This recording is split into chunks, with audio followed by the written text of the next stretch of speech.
Good evening, ladies and gentlemen. It's now 5:30 p.m., Monday, August 10th, 2020. I'm calling this meeting of the Paris City Council to order. Gene Anderson will give the invocation, followed by the Pledge of Allegiance, led by Ms. Paula Portugal. Everyone stand, please.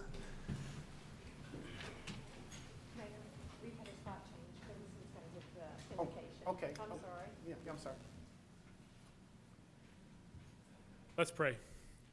Our Father, God in heaven, hallowed be thy name. Our Father, we thank you so much for this time which we can be here.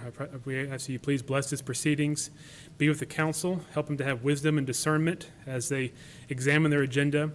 We ask you please guide us as we try to move our community forward. Help us to make good and wise decisions. In Jesus' name we pray. Amen. Amen. I pledge allegiance to the flag of the United States of America and to the republic for which it stands, one nation under God, indivisible, with liberty and justice for all. Next is Citizens Forum. Persons desiring to address the council must limit their presentation to no more than 2 minutes. Unless an item is posted on the agenda, the Texas Open Meetings Act prohibits the council from responding to any comments other than to refer the matter to a future agenda, to an existing policy, or to a staff person with specific factual information. Claims against the city, council members, or employees, as well as individual personal appeals, are not appropriate for Citizens Forum. The Citizens Forum is now open. Anyone wishing to address the council, please step forward, give us your name and address, and you'll have 2 minutes.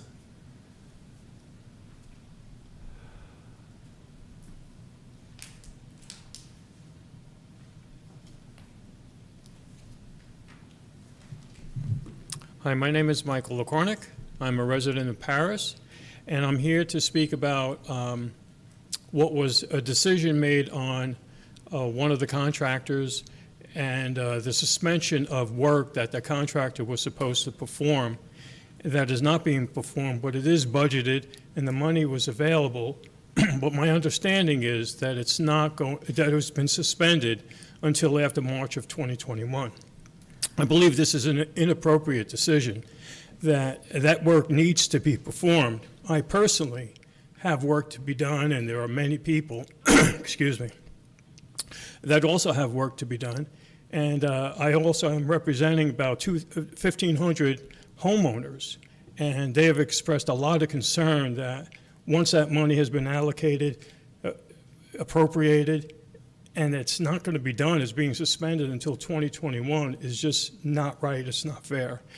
We would ask that you immediately resume the work on the gutters, the concrete work for gutters, and the curbs and the driveways, and that be resumed immediately. And the way I look at it, there's only 3 choices. One is to use the other contractor, but that would create a firestorm, and I don't think anybody would be interested in that. Have Paris do the work, but I don't know if they have the personnel and the equipment in order to do that. So I think the only viable alternative is to find another contractor that would be willing to assume the exact same specific terms of the existing contract to perform those works, because the money is available. It's just the services that are not being performed. And we're here, and I'm here representing the other homeowners that really believe very strongly that these services do need to be performed and that this should be resumed immediately. I did speak to the other contractor, and although many believe he has standing, he's not going to take issue with anything. So he said, you know, whatever Paris wants to do, Paris is going to do, and he's just going along with everything, and he's not going to stand on whatever legal precedent he may be. 2 minutes are up, but I'll give you a few more seconds to finish up. Okay, sorry about that. No, go ahead. So all I'm asking is that you would give serious consideration to the immediate resumption of the work to be performed under that existing contract. Thank you. Thank you.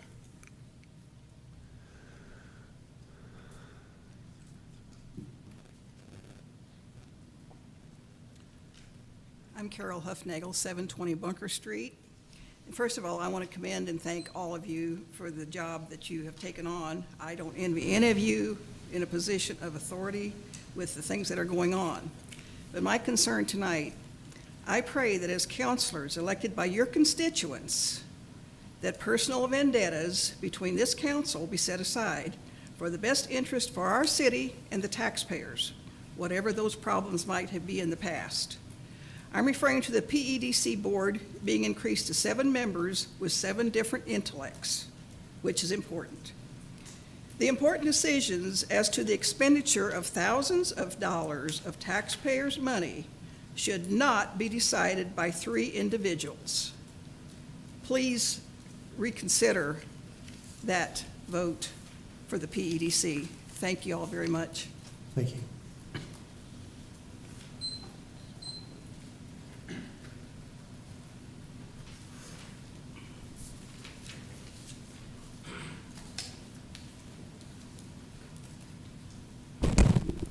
Good evening. My name is Carolyn Williams, and I live at 1205 West Center Street. And I am very concerned about the high grass and the lots that need mowing and stuff. What I would like to see done is that maybe I can work with somebody that can show them and tell them, because I call Dana and Nikki and all them, everybody's in the field every day. And Paris is not that big that where you have to be in the field to notice that this lot and this here area hadn't been taken care of. It is so bad where I live. You have to be almost in the middle of the street to see what's coming around the corner. And the grass has gotten that high. When I talk to them about it, they say, well, it's code enforcement. So I talk to code enforcement. And they say, well, we'll put it down, we'll get to it. I said, okay, then they'll get back with me later, and I never hear from them. But the thing about it is, Paris is not that big on the northeast side of town, or with code enforcement or anybody else to really realize, don't nobody stay in that house no more. Don't nobody pay taxes there. So the people there are deceased, and the yards need taken care of. And another thing is when they come out and they dig the drainage ditch part, they take the concrete barrier. So the people that was mowing their lot, they can't get over across because the concrete barrier has been taken out. And that makes it hard when you got just a regular riding lawnmower. And I would like to see, know who I can talk to that could possibly lead me to the right person on this code enforcement. Thank you. Thank you. Does anyone else wish to address council? If so, please step forward. Seeing none, I will close the citizens forum, which brings us to a proclamation. I'm going to turn this over to the Mayor Pro Tem. Thank you, Mayor. A proclamation honoring the 100th anniversary of the ratification of the 19th Amendment. Whereas the year 2020 marks the 100th anniversary of the ratification of the 19th Amendment to the United States Constitution, guaranteeing and protecting women's right to vote, and whereas this centennial offers an opportunity to commemorate a milestone of democracy, that the right of citizens of the United States to vote shall not be denied or abridged by the federal or state governments on account of gender. And whereas Texas granted women the right to vote in primary elections in 1918, 2 years prior to the ratification of the 19th Amendment. And whereas on June 4th, 1919, Congress passed the 19th Amendment guaranteeing all American women the right to vote, and a mere 3 weeks later, on June 28, 1919, Texas became the 9th state to ratify the amendment. And whereas by August 18, 1920, 36 states had ratified the 19th Amendment, reaching the necessary 3/4 for an amendment to be added to the United States Constitution. Therefore, be it resolved that I, Paula Portugal, Mayor Pro Tem of the City of Paris, Texas, in honor of the 100th anniversary of the ratification of the 19th Amendment, officially proclaim August 18th, 2020 as the 100th anniversary of women's suffrage. In witness whereof, I have hereunto set my hand and caused the seal of the city of Paris to be affixed this 10th day of August 2020. Would you all come down?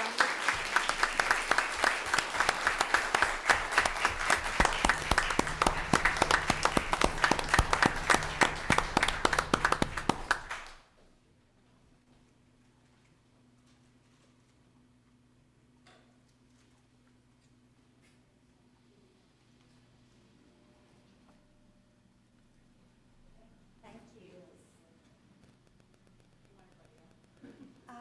Yeah, that'd be great. Would all the women here like to come up? Oh, here she is. Good job, guys.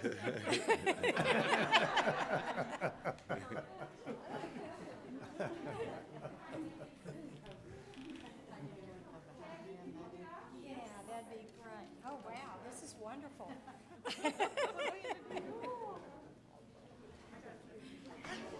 Thank you. Emma.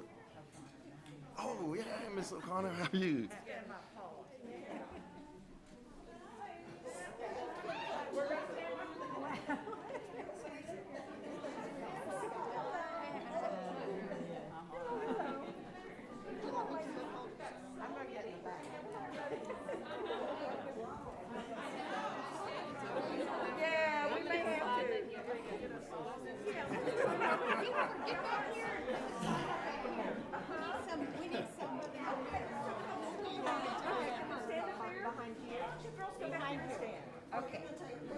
We're taking certificate. Oh, sorry.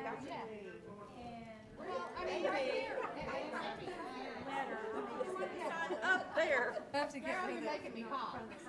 Over here. Okay.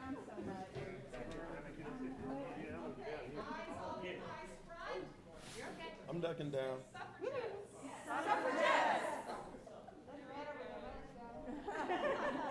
Smile with your eyes. Oh, I took my mask off.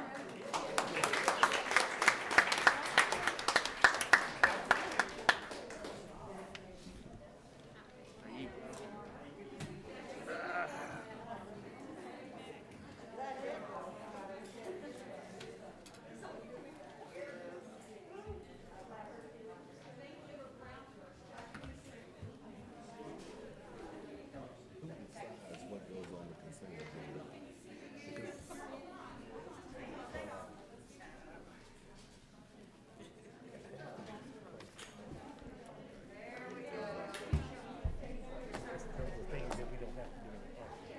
Ms. Alsobrook would like to make a few comments, please. Oh, okay, because I know it says. First of all, I want to thank y'all for issuing this proclamation that recognizes this very important milestone for women. I've always said that democracy is made stronger when everyone participates. But I've changed that recently to democracy is made stronger when everyone is allowed to participate. This group, the 19th Amendment, hard won, not done, came together a mere 2 months ago to organize to celebrate the 100th anniversary of women's suffrage.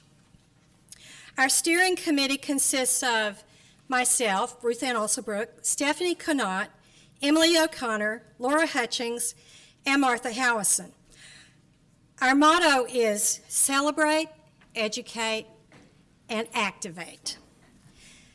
Some of the events that we have planned or we've already accomplished, we have a Facebook page we'd like y'all to like and follow. It's called 19th Amendment, Hard Won, Not Done. We have set up a display at the Paris Public Library with free bookmarks. And I hope everyone got one of our buttons that Julia Tree Crawford created for us. If not, I've got plenty more. We're going to have a virtual marathon and a 5K walk that will be documented on our Facebook page. We're going to engage in voter registration drives. We plan to purchase books and donate them to area libraries. And we want to recognize women-owned businesses. In fact, we have this flyer we've created that we're selling for a $1 fee to any woman who has a woman-owned business and would like to display it in their window. We also are hoping to do a commemoration ceremony. We had hoped to do it on August 18th, but that is coming up very quickly, so we have kind of reorganized, and I think we're going to do something at the fountain on August 26th, and we'll let you know more details later. August 26th was the date that it officially got added to the Constitution. August 18th was the day that three-fourths of the states had ratified it.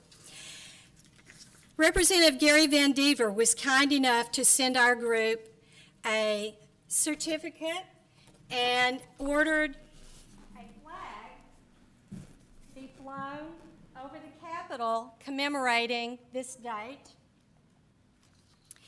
And the certificate that came with the flag says, "This certifies that the Texas flag herewith presented to 19th Amendment, Hard Won, Not Done, Paris, Texas, by the Honorable Gary Van Dever, Texas House of Representatives, was flown at the Capitol of the sovereign state of Texas to honor your mission to celebrate, educate, activate.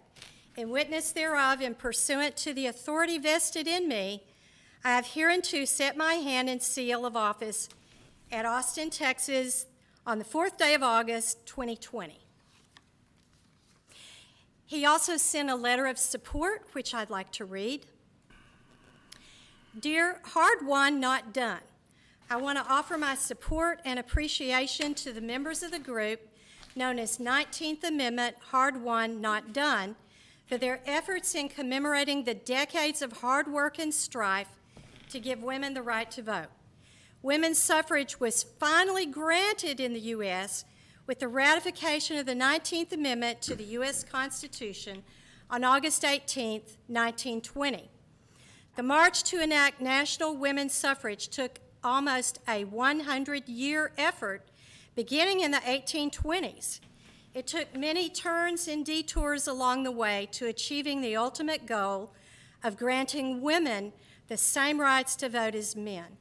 The activists for women's suffrage worked long and hard, shedding blood, sweat, and tears along the path that expanded opportunities and opened doors for almost half of the country's population.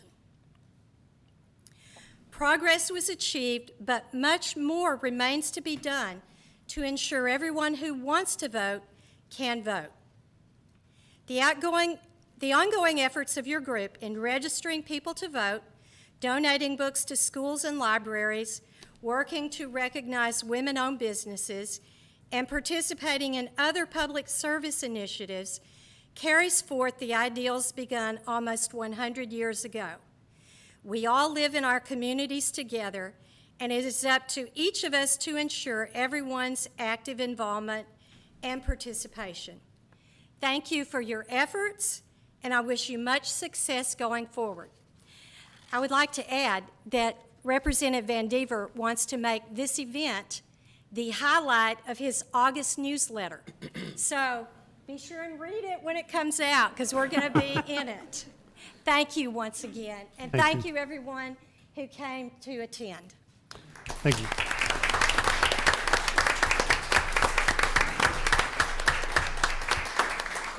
Okay, before we get to the consent agenda, I just want to say welcome to Mr. Gary Savage. We're very thrilled to have him on, an extremely talented, qualified person, and we're back up to 7, so I couldn't be happier.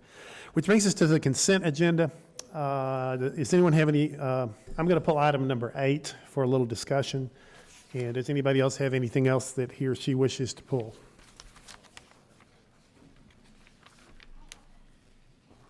Okay.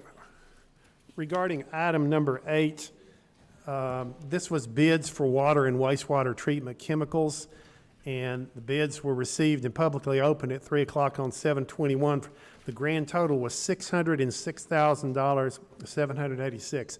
My question is, was this advertised on the public websites? Yes, sir, it was. Wonderful. That was the question I had. I didn't see it in here, but looks like we got a lot of good bids. Okay, thank you. That's all I needed. Thank you. Anything else? All right, I'll entertain a motion here. I'll make a motion to approve the consent agenda. Second. Motion and a second. All in favor? Thank you. Next is item number 13, conduct a public hearing, discuss and act on a resolution authorizing the application for Justice Assistance Grant Program number 2020-H8043-TX-DG in the amount of $13,375. Chief Tuttle, will you? Good evening, Council. This is an annual grant by the U.S. Department of Justice that they do for local law enforcement every year. And we're once again in the process of applying for this grant, which we will divide evenly with Lamar County Sheriff's Office. So part of the application process is the resolution from the council. So we're asking council tonight if they would pass a resolution so we can move forward with the application. All right. Any discussion or any questions? What is this grant used for? The police department's going to use their part to buy 6 automatic external defibrillators, or AEDs. We've got some older ones in that we're using, and we want to replace them. And I think the sheriff's department's going to buy some interview equipment and some jail equipment with theirs. Okay, I have to open a public hearing on this, so I'll open the public hearing. Anyone wishing to talk for or against this, please step up. And seeing none, I will now close the public hearing. Do we have any other questions on this or discussion? All right. Make a motion, we approve the resolution. I second. All in favor? Okay. Item number 14, conduct a public hearing to receive public input regarding the community's participation in community development block grant programs, needs, and activities. Ms. Easton. Thank you. The city is eligible to receive grants through the Texas Capital Fund, or Department of Agriculture's Capital Fund, for community development block grants. And as a part of that program, we do have to periodically seek public input on the types of programs that we pursue. So this is just an opportunity to have a public hearing and get information or feedback from the public on the programs that we participate in. Anyone have any questions before I open the public hearing? Okay, the public hearing is now open. Anyone wishing to address us regarding this, please step up. Seeing none, I will close the public hearing, and there's no action on this, correct? Okay. Item number 15, discuss and possibly act to amend the bylaws of the Paris Economic Development Corporation as follows. A, by amending section 4.02 to increase the number of directors from 5 to 7, and B, by amending section 4.12 to specify that the requirement that the board obtain council approval for any expenditure over $400,000 on a project that extends not only to funds from the corporation's undesignated fund balance, but to any obligation of any asset or thing of value at over $400,000, including but not limited to land, other in-kind assets, and to the extent allowed by law, if any, the extension of the corporation's credit to another entity or person. I put the item B on. I just thought a better definition of the $400,000 was in order. And item A is to increase it from 5 to 7. Do we have any comments or discussion on this? How long has, let me get my mic. How long has the PEDC been in existence here in Paris? How many years? Close to 30? Close to 30 years or something like that? Between 25 and 30 years? 1994, was it? I want to say that the election was in 1993, and as soon as the election passed, the board was then constituted, and it has been a 5-person board through that entire The whole period. time? But it's been many years. Okay. It's been 5 the whole time? Yes, sir, as Okay. far as I'm aware. Okay. We have any It discussion? wasn't one of the reasons why this was considered was so that the PEDC could break up into committees and do some more work and not have the entire PEDC board needing to come together to work on a project, that there could be committees set up.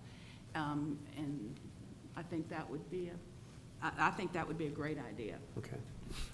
And just to clarify what the law is on that, a type A board has to have at least 5 directors, but the city, the governing body can name the number of directors.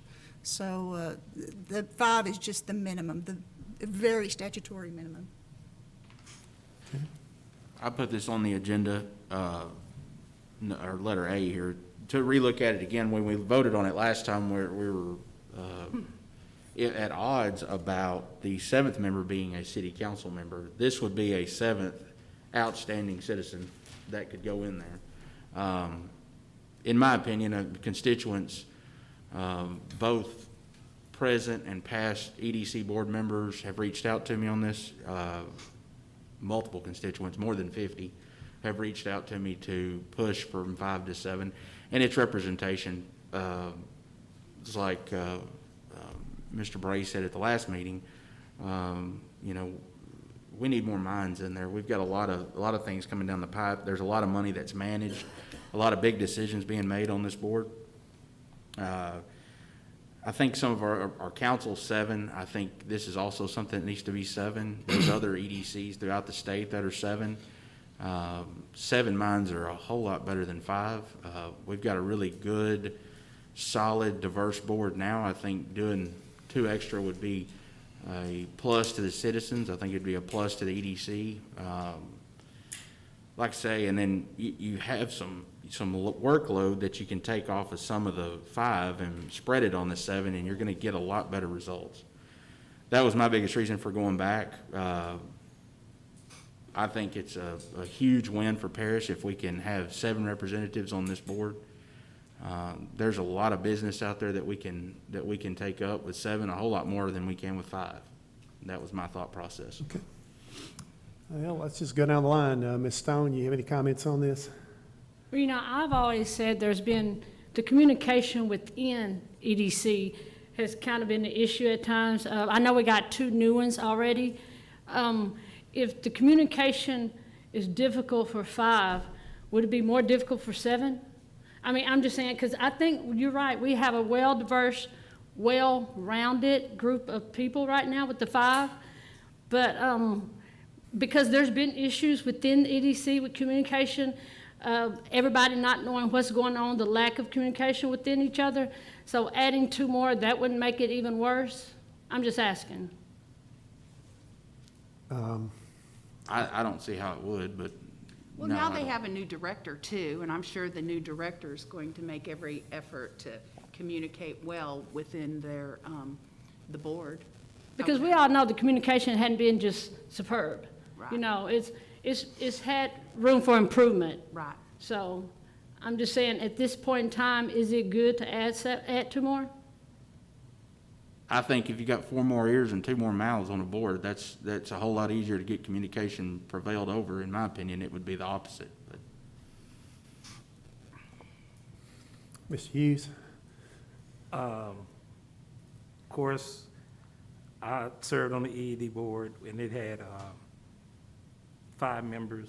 It was fine. I mean, you, like the guy that came up and spoke, he said that 3 people is too much for 3 people, but to get a vote, you're only adding 1 more person. It only takes 4 to get something passed. So, I mean, we as a council select the PEDC board, those 5 members. So, in us selecting them, I think we should have trust in those 5 people are doing what good for the city, going out and helping the director with her new job in her settings. But if we've chosen those 5, I think they are well equipped to handle the job of the board. Mr. Savage? Back to me, huh? Yeah, you're up. All right. Well, and I know I'm new to this council, but I'm not new to Paris or the business of Paris. And I basically have questions. You know, attending the meeting a couple of weeks ago, one of the things that was called out is having problems with, you know, it would be easier to get a quorum. I can't see how it would be easier to get a quorum, and you haven't called this out in almost 30 years. And then the other thing is, I'm wondering why now, after 30 years? And then I'm wondering, what are the problems in the past that you have with 5? Has any of the past PEDC members called out any specific issues with 5? You know, I've attended, you know, I haven't attended city council meetings regularly, never a PEDC meeting, but I haven't heard that call out, you know, all of these problems that are coming up now. So it's more of my question, help me understand why now after almost 30 years? I've got a good answer to one of those. And my biggest thing that I saw this year was the number of applicants that we had and the number of qualified applicants that we had, and all were qualified. I think we had 14 or 15 applicants that we voted on to replace 2 spots. Now it would be 2 spots. In my opinion, that's a lot of our boards, and you'll see as we go, we'll have 1, 2, maybe 3 applicants for 2 or 3 spots in other boards. Being this one is as important as it is, in my opinion, all the boards are important. This one in general, in my opinion, is a little more important because it's handling our manufacturing jobs and our things that we're giving out as tax incentives as far as businesses that are coming in. I think it's a huge thing we have a talent pool of 14 people, and we're only using 2 of them out of that talent pool, where we could, in this case, use 4 out of that 14. Can I ask? Yeah, oh, sure. Okay, well, I get that. That's a great point. But to me, now is no more important. I work in manufacturing, so I think jobs are very important for this community, for everybody. But now is no more important than before. So we have 5 people on the board for almost 30 years. I don't see why now is more important because we have more applicants. And we picked, or y'all picked the 2 that y'all felt like were the most, I guess, qualified, if you want to say it that way, the most qualified or your favorite or whatever. So you picked 2, and the 2 is there, and it's no different than in the past for the past so many years. So what I'm asking again is, was there a problem in the past that caused you to think that maybe 7 is better? Not that we have all of these applicants, but I mean, what happened with 5 that would cause you to want to go to 7 besides having a bunch of applicants? Because having a bunch of applicants doesn't mean that we go to more people. That's like people applying for a job, okay? We see a lot of people that's qualified applying for a job. I'm not going to create another job for all of these people, you know, for another person just because I had a lot of applicants, because it doesn't make sense to add another job. So does it make sense to add 7 instead of keeping it at 5? So I'm still asking the question, what happened with the 5 that makes it not make sense now? Mr. Package wanted to address this. He's on the board. If it's okay with you, I'll let him speak and we can continue the discussion. And I have one more question. Yeah, oh, for sure. Sorry, I'll keep it brief, but in explanation, giving you a little bit of explanation on why I think it would behoove us to go to 7 is a couple reasons. I sat on the EDC for a year, this past year, and, you know, having 5 members, not everyone's able to work on a project based on their time constraints. So I'll be very honest with you, when you have 2 people sitting there working, that's great, but if we could have an extra person there that's able to get in on that call, we can kind of watch out for each other and make sure that we're doing the right thing. Same thing with the committee. We have so many projects, and you'd be surprised, you know, with little old Paris, but we've got a lot of projects on the table right now. And for just the same 2 or 3 people to be working on these projects, that's a lot of time commitment. Sometimes I work more on the EDC than my own job, and I have 2 businesses in this town, which is, I signed up for it, and that's why I want to do it. But we need help. We're in desperate need of help. So I think that it's better if we have 7. That's my honest opinion.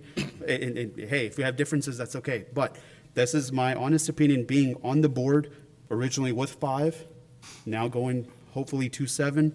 We need some great minds here. and people that are going to be experienced to take this ball and move it to the 1 yard line and hopefully score the touchdown, get that company here, build more jobs, and get people working. So that's my explanation. If that helps a little bit more, Mr. Savage, we really would need more help, because with 5 and a new executive director, it's tough. I mean, we want to be able to have more minds at the table and be able to subdivide. We have so many different projects. 3 can work here, 3 can work here. Hey, Mark, what is the current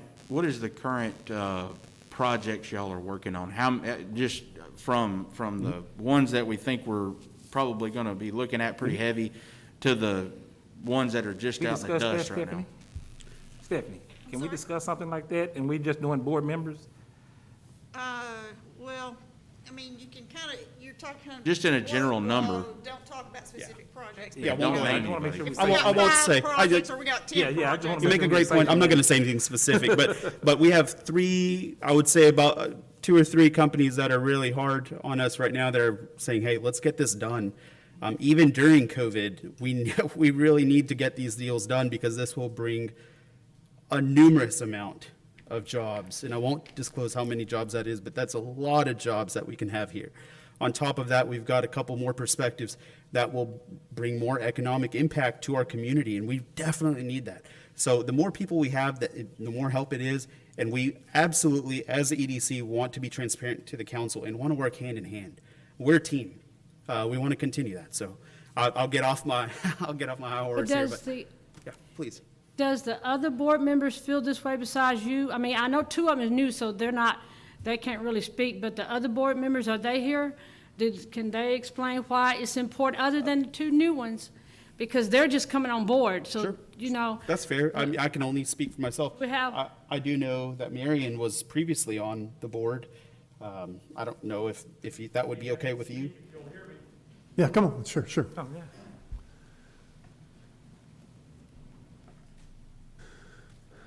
You know, I was thinking about your question, Councilman Savage, and, you know, one of the things would be is to ask is, you know, would that mean that the city council could do more and do better with 5 rather than 7? Also, you know, second question is what is it going to cost you to have 2 more board members? You got more thoughts, more mind. I've done economic development as a living before. I know what's involved. I know what the actions are involved. It's a lot of work. And one of the biggest problems that we've had is a quorum. Because we're so small, we've got to be real careful about when we meet, who's together. We can't just get a few people together and talk about a project, because we're in danger of having a quorum. So that's against the law. And, you know, then there's many times, too, that we've had meetings scheduled, and we've had to cancel the meetings because some of us were out of town with our real jobs or something like that, and it delayed decisions and delayed projects. It delayed us bringing information to you as a council to make those critical decisions for the EDC. So, you know, I'm very much in favor of the 7. And as I'd stated before, when we were considering the council, I'd love to have any one of you on the board. You know, of course, I'm not a board member. I feel like I am, because I love Paris. I want to see it grow. And I'm still going to be there to support these guys. And, you know, so it's important to me as a parent, because I want my kids to have an opportunity and a choice to come back to Paris and do something with their lives if they want to. So, but I just think 7 is a better deal, because you got more oversight. A lot of times oversight is too much. You know, you can have too much oversight. I agree with that. But in this case, I think it's important, because then, you know, we all kind of gravitate to people because of personalities or for whatever reason. And then you have a better input, and you have a better idea talking to 7 different board members as to what's really going on and whether it's good to proceed with the project. So I appreciate your time. Thank you. Thank you. Now, my next question was that, and I do believe that people contacted you, Clayton, about this, and you were all for it, which I totally understand. But seeing that myself was on the fence, still not sure. I mean, I see both sides of it. And with Renee, I'm gonna ask you, Renee, how many people call you about this? I never get calls from nobody. So if someone was really that concerned, why would they call somebody that they already have a yes for and not call the person that they might have a no or a maybe and try to convince them why we should go to 7? I mean, I mean, not calling anybody out, but I've been knowing Josh since he was young. Trust Josh's decision, voted, I trust Josh in his job and what he's doing as the commissioner. Trust him all the way. I'm very surprised that Josh hadn't called me. I'm very surprised because me and Josh, I consider as one of my friends, especially here in the city of Paris. Mr. Finley called me when he wanted my vote to run. I respect that. But in this case, that's so important, that seemed to be so important, no one bothered to call me and ask me or try to give me a reason why we should go from 5 to 7 when we've been 5 for so long. So that's my thing, that it might be a lot of people that want it, but why weren't any phone calls made? I mean, if 50 phone calls were made to you and you were a yes, you mean to tell me no one that thought out of that 50 to, hey, well, call and talk to Derek or call and talk to Councilman Stone and find out why they're saying no, or why we voted against it the last time? I think that we voted no because everybody was in disagreement about the 7th council member, correct? That's the way I understood it. And that's the way but we didn't have it written to go from just 5 to 7 as a vote. We had combined those two items, so we couldn't go back and revote. We had to rewrite it on the agenda. And that was what I got out of the meeting is the 7th council member was the issue. And so I'm fine with no council member. I would like a council member on there, but it's not. You heard from Mark as well and Miriam, but I'm not going to push that issue no more. That's something that we don't want, so we're not going to worry about it and move on. But I think there's as Marion Hamill said, and he just rolled off of the EDC. There's things that fall through the cracks. If we'd had 7 in the last 25 years or 30 years, however long we've had the EDC, I would assure you that 7 working is a whole lot better than 5, and they're not paid employees, so we're not paying them. We're not losing any money in the budget. We're gathering 5 to 7. We're going 7 brains instead of 5 in a room, and then it also lends itself to, if you've got 2 guys, like he said, working on a project, you got 2 guys working on this project and 2 guys working on this project, you've got people that can spread out and handle the workload. That's my biggest thing, and it's representation.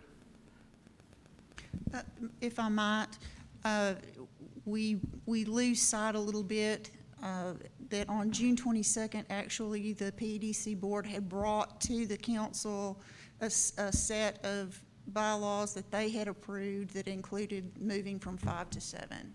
So that was a request that the PEDC had made. Was that a unanimous vote for that? I believe so, yes. Anybody else talk? Yeah, go ahead. Okay.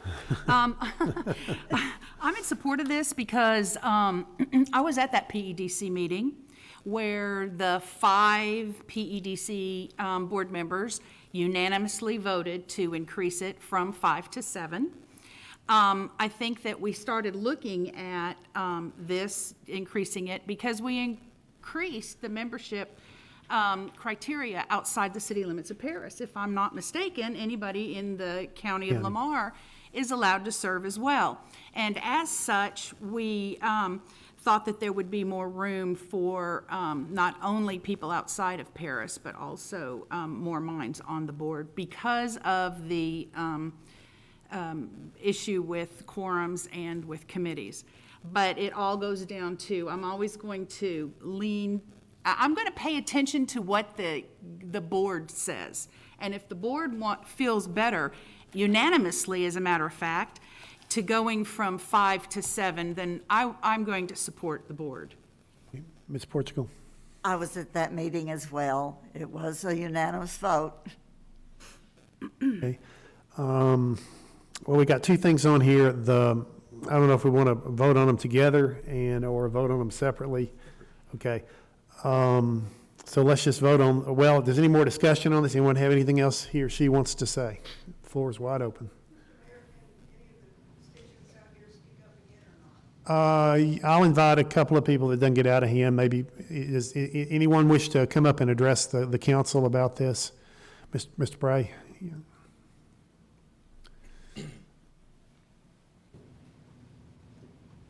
Mayor, council, thanks for the opportunity to speak tonight.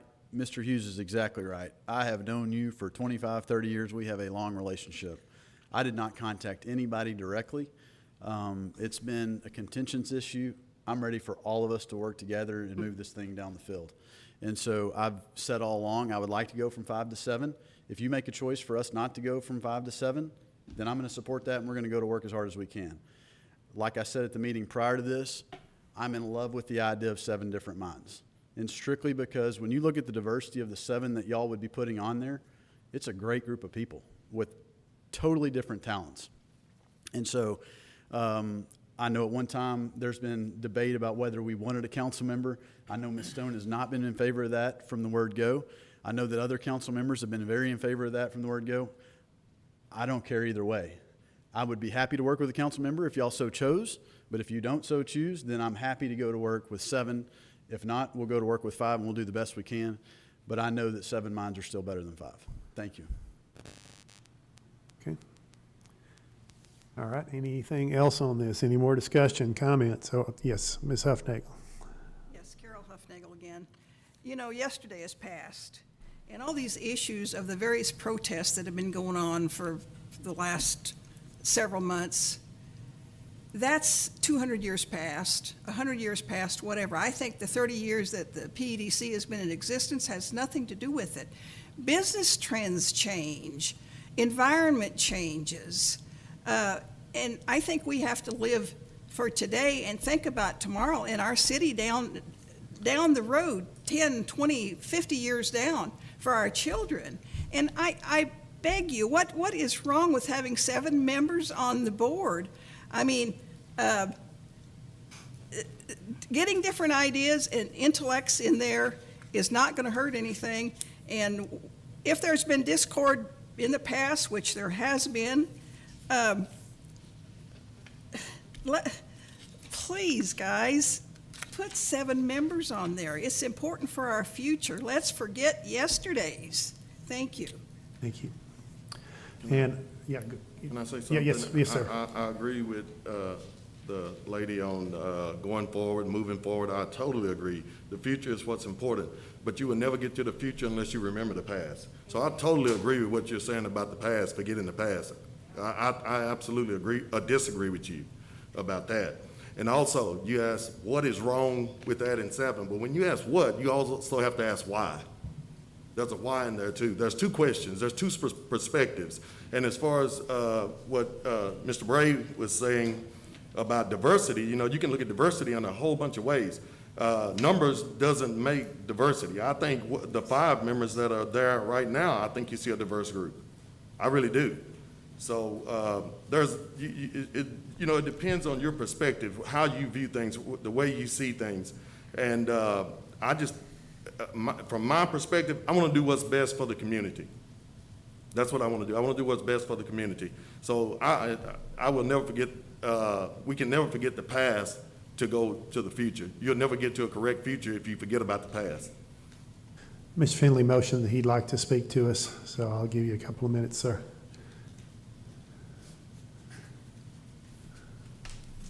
Thank you. I was on the original PEDC board in 1994, and what you have to realize is that came from the Paris Industrial Foundation. They owned all the industrial property, and that was a group of 20 men that went together and put money and bought property for Paris to grow in economic development. Now that took a period of years to change. We still, on the original PEDC, called on those 20 members to work with us. They volunteered. They shared part of the job. And that changed also again, maybe 10 years ago. We used to have a Texas TXU. The name's changed over the years. Encore had an industrial development department. They worked very closely with PEDC. They did all the legwork for us. They brought us prospects. They took them to other communities. We worked very closely. So the climate and the environment has changed tremendously. So it's very difficult for 5 to do what you had 30 people doing. Thank you. Thank you. Well, any other discussion? I haven't said my 2 cents on this. Oh, yes, please, come on. Hey guys, my name is Kelly Malacote. I'm with Bodyguard. And I just wanted to speak, you were mentioning about the past, and my company did receive an economic incentive agreement. I believe that was 2011 or 2012. And just to speak to kind of on the business owner side, our whole incentive agreement and coming to Paris was actually delayed because we could not get quorum several times with the board. People were out, people were sick. So I know while you guys are speaking a lot for what's good for the city or what's good for the PEDC board, I just wanted to speak to the business owner's perspective on that because it did affect our business. There was a delay in bringing our business to Paris and creating those jobs because people were out, and there were a lot of times where we had to go through several board members. People dropped off along the way, and sorry. And so it was just, it was definitely a time sink in order to get our deal done. So had there been more people, I feel like it would have happened quicker. So just my 2 cents as a business owner. Thanks. So I'm generally in favor of going to 7, and I'll support it, but I'll be perfectly happy if it stays at 5. You know what I mean? We did have a lot of qualified candidates, and we do have a wide range of people. And but regardless, I think they'll be in good hands regardless. So I'll entertain a motion here. I make a motion to amend section 4.02 to increase the number of directors from 5 to 7 on the Paris Economic Development Corporation. All in favor, raise your hand. You need a second? Oh, yeah, well, I'm sorry, we need a second. I'll give you the second. Sorry. All in favor, raise your hand. 4, 5, okay. So it's 5-2, it does pass. The second item is much less, I just wanted a better definition of $400,000 to include obligations, future obligations. I think it just clears it up a little bit as to what 400,000, what we're talking about, whether land or whether future jobs. So I just wanted to get that in there so we can more accurately know what we're talking about with the $400,000, whether it includes land, whether it includes cash for jobs when we don't know how many jobs we're going to get and things like that. Mayor, doesn't this just define a little more than the one that we originally? Yeah, it just defines, it doesn't change the amount any, it just defines it a little bit better so that I thought it was better, and I talked with the city attorney and we came up with this. So any discussion on this or anything? Okay, I'll make a motion that we amend it as in 15B here, as I read earlier. I second. All in favor? Okay, thank you. All right. Now then, we have now increased it to 7. Therefore, we need to appoint 2 more people. And how does the council want to proceed with this, with the nominations? I would suggest, or I would like to recommend that we just go with the next people in line with the that received votes. Okay, we could nominate them in the order we voted before and then vote on them if that's to the council's agreement. That was my thought. We had a point total we came up with, and number 4 would be Chase Coleman, right? Yes. That he would be number 3. I'm sorry, he would be number 3, and then he'd be the first one we would nominate now if we did that. And the second one looks like 48 points for Stephen Terrell. He would be the next one. If the council's okay with that, we'll nominate them in those order. If they don't get in, we'll keep nominating. Well, I would love to nominate Tim Hernandez. Okay, well, I'll let you. Why don't we just, okay. Well, after Chase, now Chase, I do agree Chase, because he's already on there. Okay. I do agree with Chase.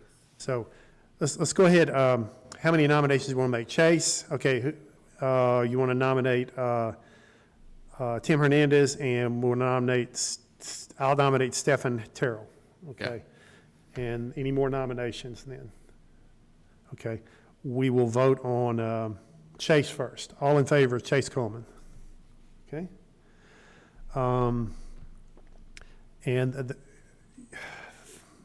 Mr. Terrell? Mr. Terrell, who's in favor of Mr. Terrell?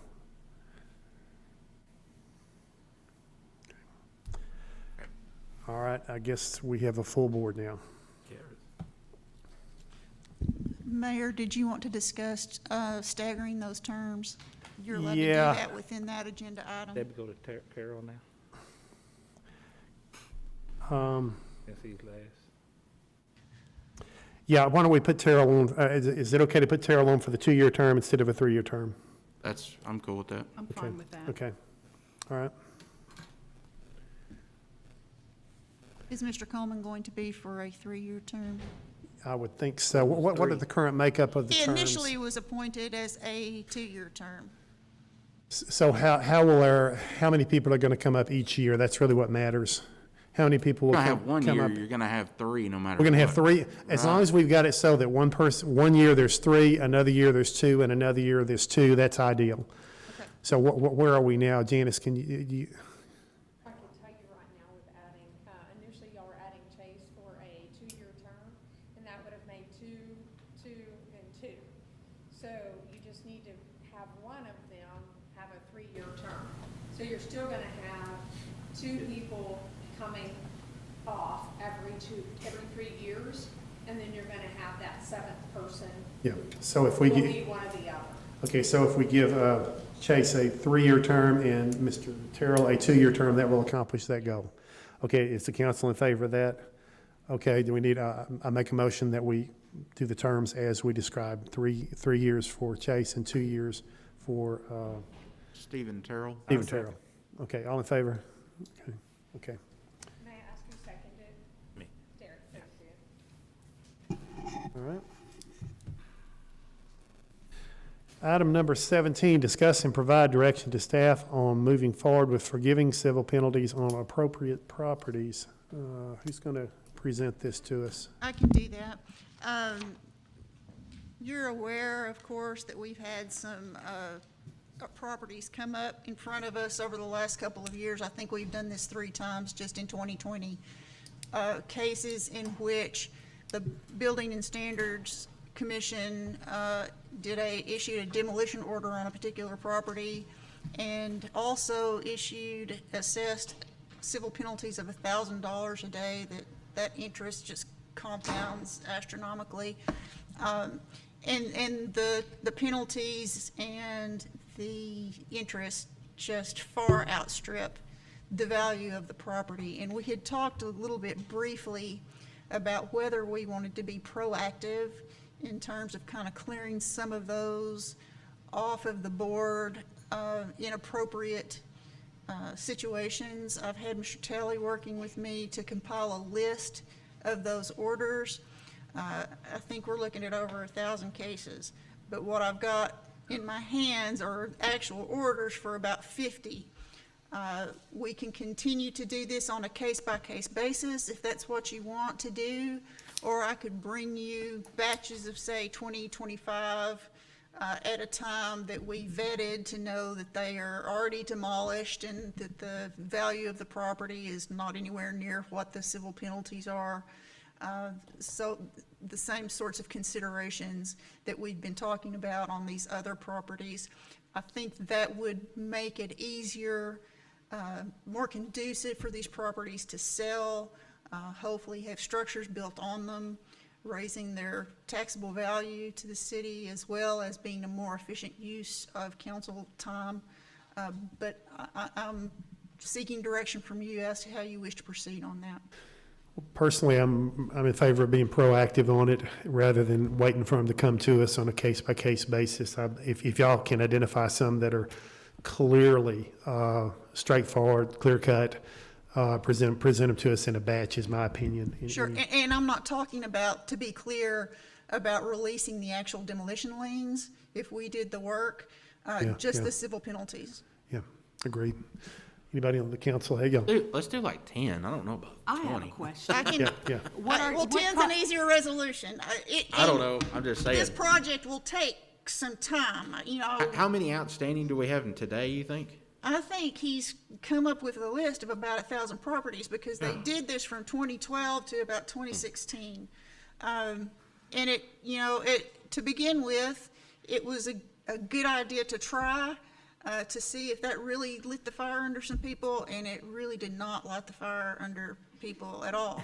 So now we know we don't do that anymore. But we do, it would be, I think it would be a good idea to try to clear some of these off because it's just kind of ridiculous. The numbers are. May I speak? Yes, Huge. please. Okay.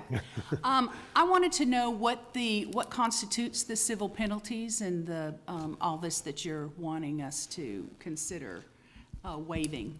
What constitutes all that? Well, the civil penalty on these orders that we're talking about were $1,000 a day if you did not demolish the property within 30 days. So. And that's it? I'm sorry, no, And there's. that's it? That's not any of the demolition costs? Because No. if they didn't demolish it. No, it's not the demolition cost. We did. Right, and I'm not talking about waiving the demolition cost at all. Okay. These are just these were penalties, you know, kind Because of in. they didn't take care of their Yeah, kind of property. in the sense of a fine for not having done it, and they just, every day was another $1,000. I understand how interest, in penalties, that goes, but I just didn't know what this constituted. So when you have a bill for some of this property. Correct. Does any of it have back taxes that were not paid? Some of these properties probably do. Okay. Does any of it have to do with any of this money incur the taxpayers having to pay somebody to mow the lawn that they refuse to mow? Well, there may be nuisance liens on them too, and I'm not Okay. talking about really releasing those either. What about if they refused to demolish their property and it became such a hazard, the city of Paris had to demolish the property and they attached the cost of that onto the house? Are you talking about having any of that removed? Oh, gosh, no. We're just talking this theoretical $1,000 a day, essentially a fine. Okay. That Well, we're not why are talking- we having a fine assessed to this stuff if we're not going to enforce the payment of the fine? It's kind of like having a law, like the fireworks thing. We have a law about fireworks, but there's no way to enforce it. Why do we have a penalty for, or why do we have this kind of thing assessed to this property that we're just going to waive anyway? Well, it probably should not have been in the first place. Okay. And as I say, it was an idea to see if it could really get some people moving on that property, and it just did not pan out the way that they had hoped that it would. So it's an issue not of we don't want to collect what we put on there. Right now, our orders we don't go straight to civil penalties on an order anymore. It's, you've got 30 days to do it. And then a lot of times, depending on the value of the property, if we have to take it down ourselves, we're just assessing the lien. We're never putting civil penalties on it. We're just assessing the lien, and the lien that accrues interest as well. But civil penalties at this point, we're saving for properties that it may be, that are more valuable, that it may be actual incentive for somebody to either do a repair or do a demolition. It's something that you shouldn't employ indiscriminately, and it was for a while. Do the civil penalties, do they ever work? Are there any cases where it works? We have collected civil penalties on a sale, and in that building, I think it was Mr. Dukes that bought that building, and on that sale, we collected the civil penalties, and of course, he's rehabbing that building. Okay, so there's been one instance? And then we've got the judgment on the Belford, and y'all have another report on the Belford for you in another meeting, since it's not on the agenda, but Okay. yeah, it's kind of a difficult issue, but. Okay. That's all the questions I have. I have some comments. Go ahead. Okay. Anybody? Thank go you ahead. for that. It's very complex. This whole thing is very complex, and it's something that's it's starting to become a runaway train. Especially, I can't speak for other people's districts, but I know in my district, it's neighborhood revitalization has got to take a more important role. I am not in favor of giving away our decision to forego these civil penalties just in a block grant or in a block situation. I'd like to forgive that on a case-by-case basis if we get a bunch of houses or we get a developer that comes in that wants to develop these properties. I would be inclined to forgive that, but I would like to do it as a council. I think this is an issue that is so important in our community that we need to talk about it every single time we can. Even Miss Williams, Carolyn Williams, came and spoke to us about how all the grass in her neighborhood is so high that you have to pull out halfway into the middle of the street to be able to see if any cars are coming. You know, I think that the more we talk about this as a council in front of people, then the more people are going to be more proactive about keeping up their property, and we don't need to just start selling lots off or giving lots off to people with the promise that they're going to develop them. They need to develop them. It has to be, you know, like written down in a contract form or something, so that we're not just giving property away to people with the promise that they're going to do something without action. It's getting that serious. Yeah. Anybody have any comments, Mr. Hughes? Stephanie, and to get a clear clarification on it, say I own a home that's been burned. Right. And I haven't demolished it, so the city comes and demolishes it, so after the 30 days, they start fining me $1,000 a day, and then eventually the city will demolish it. Well, that would have happened like in 2013 or 2014. If that happened today, you would have a demolition order, but it wouldn't automatically have those civil penalties on it. This is just going for the $1,000 a day is what we're talking about. That's Yeah. it. And that was only from 12 to 16. We're not Yes. doing that. We're not doing that We're now. not doing that anymore. Good. And, you know, I had told you I would bring this to you as discussion item. I'm completely happy with whatever course of action you want to take on it. I just had told you I would bring it to you, and I wanted to do that. Well, my question was, are you taking the penalty away from the original owner, or are they selling it, and so you're taking them off to make the sale go through? Well, that's what that we have addressed one at a time. We're getting calls from title companies, and they're wanting the sale to go through. Okay. I think my district is worse than any district we've grown up with abandoned properties. But, like Ms. Knox said, that it's still, people are buying them during the city sales or the county sales and are not doing anything with them. I mean, they're still grown up. So it was sold from one person to another.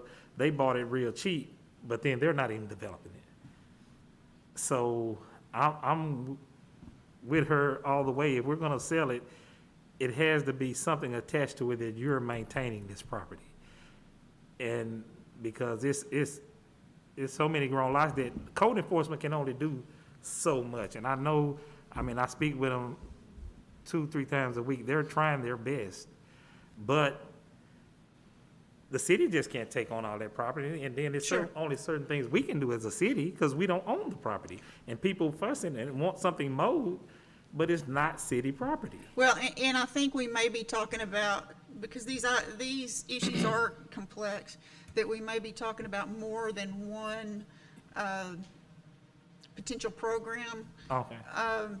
You know, what I brought to you today was simply if we're going to start being proactive on removing some of these civil penalties on these. Like I say, not removing the demolition lien. Yes. We still want to get the labor we put into it and the cost. We want to get our cost back for that. But again, whatever your pleasure is, we'll do it that way. We're not forgiving back taxes, and we're not forgiving liens, and we're not forgiving the cost of the demolition. It just makes sense to me that you can look at the properties that have these civil penalties and It doesn't have to be one, it could be 5 that you bring us at a time. I mean, you know, and it's a difference perhaps in someone looking at a property and saying it's got 3 mowing liens for $300 each with some interest and a demolition lien of $1,000 with some interest in it. Yeah, I can maybe swing that. Versus it's got all those things on it and then it's got $300,000 on it in civil penalties. I'm not going to look at that. Yeah. That's too much trouble. So, I mean, but that's a policy decision for you guys to make. That makes sense to me. It makes sense to me, especially since we're not collecting it anymore. We're not assessing any more of So these. let me get this straight. Fines, You right? would still be the council's decision. You bring us to Oh, us in gosh, yes. lots. I'm not asking for administrative authority. I'm asking to bring these to you. Yeah, And maybe. if you want 5 at a time so that you can see that the criteria are met, and what those criteria are, I can do it that way. Just y'all tell me what you want me to do and I'll get it done. What y'all's feeling? That sounds reasonable to me, but what y'all's feeling? Makes sense to me. I mean, I think 10 sounds good. 10 sounds, Yeah. 5's good, 10's Put it better. on number. Mr. Pilgrim. No more than Sounds like 10. a lot, but I mean, Yeah, I'll do to have whatever. to kind of weed through, but Mr. Pilgrim recommended 10. I think that sounds pretty good. That's manageable for I us to can look do them at. in 10, and it's a long list to get through, and we're not gonna get through them in 6 months, but, we'll take our time and make sure that the ones really are appropriate. If you bring us 10 a meeting and there's 1,000, let's do the math, that's 100 meetings. That's, if I'm math is Have right, one long meeting and do it all. that'd be about 4 years. It's a long project, Mayor. But certainly, bring us the ones that you think are the most obvious Yeah, first. okay. and I don't think if you brought more that we'd objected, but, you know. Okay. Okay, no motion needed on that one. Thank you very much. Okay. Number 18, approve a resolution designating a non-radioactive hazardous materials route designation. Ms. Easton. Thank you. As several of you may recall, back in 2018, we initiated a process with TxDOT to designate our loop as our hazardous cargo route. It's a lengthy process to get through TxDOT and the FHWA to make that designation. We submitted the report to them in December of 2018, and just this month, they've gotten back to us and have approved of that route designation. So what they need to finalize that process is a resolution from the city council, basically approving of that. And this is a good thing to keep large trucks that are carrying petrochemicals and certain gases and all of those out of the inner city and limit it to our loop if they're traveling through Paris. Another bonus to this is that it allows us to install larger signage on the approaches to our loop that can sign trucks to keep to the loop, hopefully reducing the number of trucks that come through downtown just because their Google Maps tells them to. So there's a couple benefits that we're trying to get out of this. So it took TxDOT 2 years to decide that the loop was the best place for dangerous materials, really? There's a lengthy process that goes to TxDOT. They have to do public hearings here, which we completed in 18, and then they did some in Austin as well. So yes, sir, it's took a while. Yeah. Okay, any discussion on this?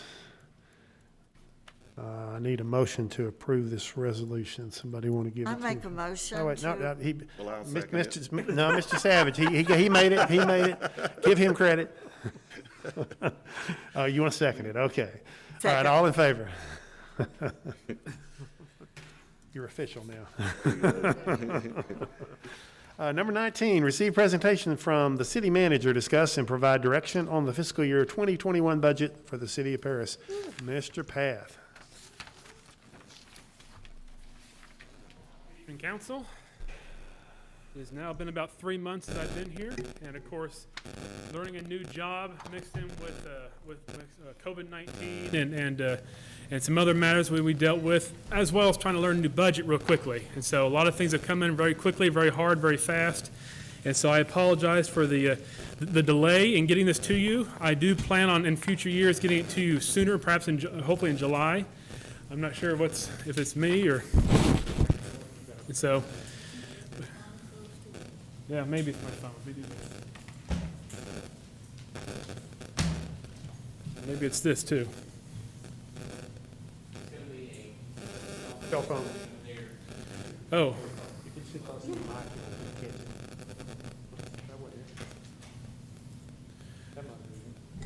There we go. All right, perfect. And so, yeah, like I said, I'd like to try to, in future years, get the budget to you sooner so we can have more time to discuss things. And that's my goal for next year. And but being as it is, I did present this to you. I sent you a memo, which you'll have, which you should have in your packet, as well as I sent you an email, and it's about 15 pages long. I apologize for that, but as you saw in my memo there, per our city charter, there are 15 different subsections that I have to address when I present the memo to you, and so I went through each one of those one by one. I hope it was clear. Hope it made sense and it flowed okay as you read through that, and hopefully the information was understandable with that. So, but tonight I wanted to just do a quick summary of what I sent to you in the budget, and then after this we will discuss your questions you have about any item. I'll do the best I can. I will admit I'm not a master of this budget here. I don't know every single line item. I don't know every single piece in the budget. I know quite a bit, but I don't know everything. I do have some staff here that might be able to back me up on a few things on some of these matters here. But after that, then I would then ask you to decide what you want the next step to be. We do have some deadlines coming up. August 27th is coming up. I'm doing a lot of talking. I apologize. I'm going to lose my breath here too easily. August 27th is coming up. August 27th, by our charter, is when we have to submit have to have the budget finalized. So it doesn't give us a lot of time for workshops, so we can do those if you so wish. And so, but I'll start through the presentation here. And at any point you have questions, stop me, and I will do my best to answer them. So, a few things I want to cover today. Of course, a memorandum, property tax rate, balance of operational funds, financial policy that we created, budget message, which is per the charter, property valuation, analysis of this, property tax rate again. That's always a key point. I think people want to know more about that, so I've done it twice. Revenue, expenditure, capital outlay, and conclusion, next steps. Now, obviously, this can include everything. So again, ask questions as we go along here. My memorandum. Sent it to you August 4th. The city, again, the contents of that were per the charter, sections 44 through 47. Of course, 45 having 15 different subpoints. I always hated those questions in school when you go take a test. It's like, oh, 15 questions. Then question 3 is 14 parts. And so I always hated those kind of questions. I know, Councilmember Portugal, being a teacher there, you've seen those kind of things. So, but then in the memorandum, I gave you 4 exhibits. Exhibit A being the proposed revenue for all our line items. Exhibit B being the proposed expenditures. That one's close to 300 pages long. And again, I do want to apologize. I know budgets can be complex at times. There's a reason for that. Obviously, cities, we have a lot going on, a lot happening. 2 different trains of thought there when it comes to budgets. You can try to lump everything into small line item, or I'm sorry, into large line items to have like a contractual commodity. Those turn to like big miscellaneous lines. So you lose transparency when you do that, when you really can't see what is in that line there because it's not very clear. Versus what we have is a little more broken up, a little more defined line items where you can actually you can see more transparency as to what the city is doing. That's what our budget does. I do believe that is the best method. We do want transparency for our citizens, for our budgets, and that's what I think we have in our budget. Exhibit C being itemization of positions that's required by our charter, where I show you the different positions we have and the pay for these positions. Exhibit D being long-term debt amortization schedules. That's again per our charter. And I submitted you an amendment yesterday, amendment number 1. I don't have Gene here tonight. He had an emergency that he had to run off to. Did I lose this? Okay, no, it's still there. This is the first year that Senate Bill 2 takes effect. It's the, I can't remember the whole Texas Transparency and something Act. I'll see it eventually in my notes here. But in that act, there's a lot of things happening there. It's definitely something that'll put you to sleep if you read it.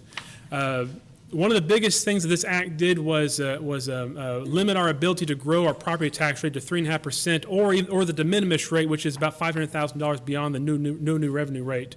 And so, but with that, they give you a 70 calculations to go through, 7 pages long. And Gene and I have gone through that at least a dozen times, and we went through it again just for good measure.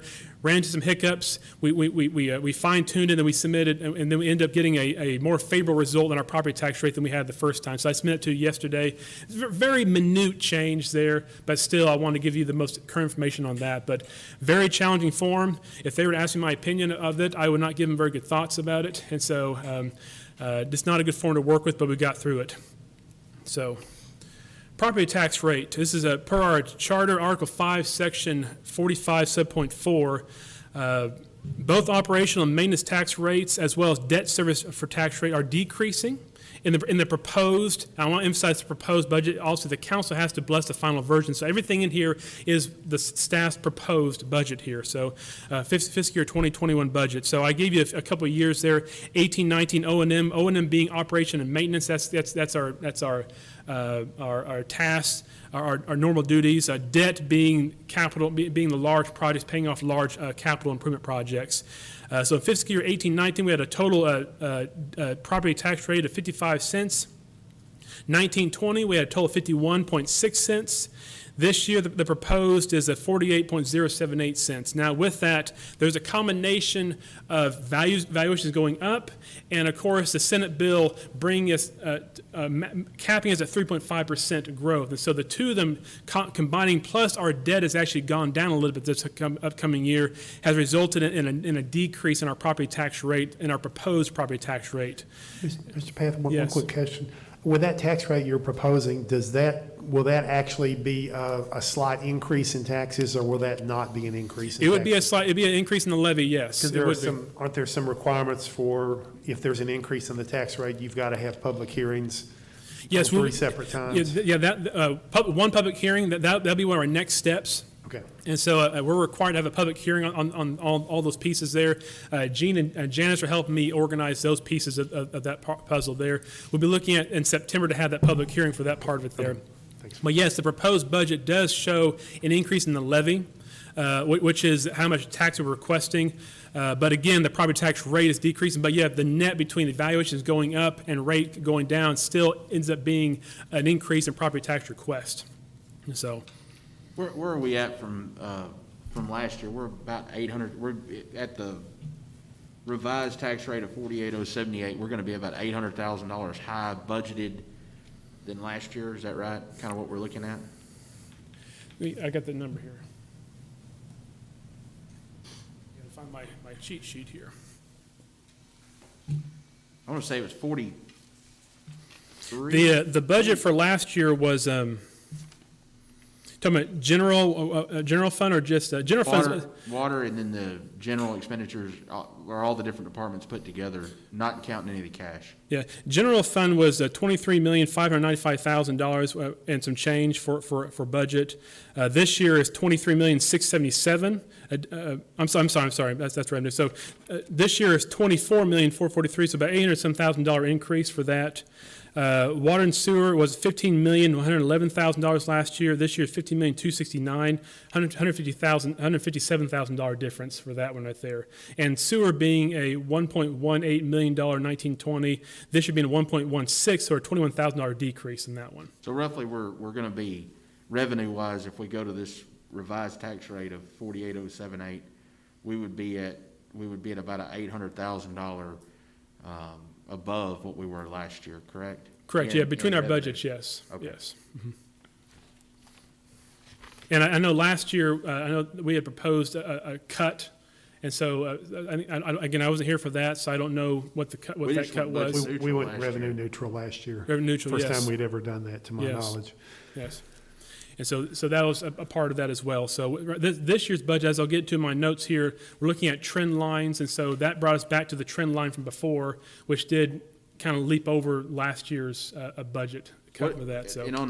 And I just saw on the contingency reserve, so we had $650,000 in the general fund for that. Is that just going into our basically savings account? Is what we're looking for that, or is that you have it on the line item number 91 on page 8, contingency reserve. The expenditures? Uh-huh. Is this Exhibit A? Yes, sir. In the general fund. Page 8.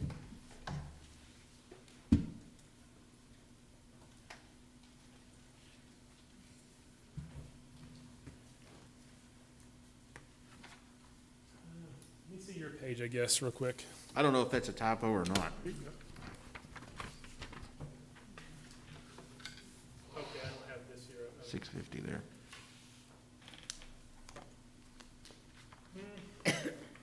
I just noticed that when everything else I've seen, but. Fund part number 91, let me look at that. Okay.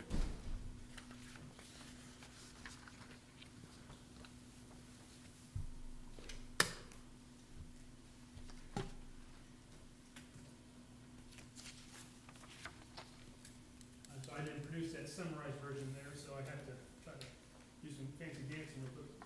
You're all right.